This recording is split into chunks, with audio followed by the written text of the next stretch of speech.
Correct nyo na lang ako guys kung saan dito ang motorcycle lane. Nakakalito eh. O sa Commonwealth lang implemented yun. Kawawa talaga yung mga ganyan, no? Yung mga nagmamadali. Tapos sana kung ganun kalaki yung kinikita ng mga yan, siyempre iba dyan minimum o above lang ng konti. Tapos magkaka-violation ka ng todo-todo. Ubaho na. Ganito lang sana ang biyahe ka papuntang EDSA lagi, di walang kahirap-hirap. Madaling araw, mamaya yan pag uwi natin, yan yung parusa pag uwi.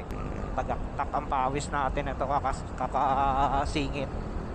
Tingin ko matatapos yung shoot doon mga alas 9, alas 10 eh.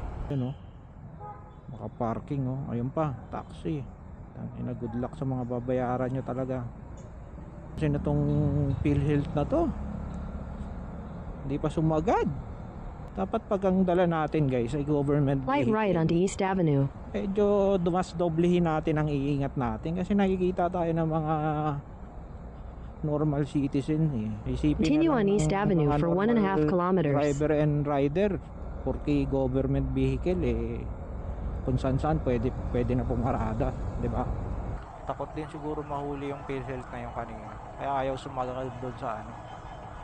Pero pwede nyo ipasok doon sa kanto, sa loob na loob eh. 2 minutes na lang, ando na tayo sa ating location shoot. Circle lang naman yan sila ngayon eh, day 2. Exit the roundabout onto QMC Commonwealth Avenue entrance, then you will arrive at your destination. You have arrived.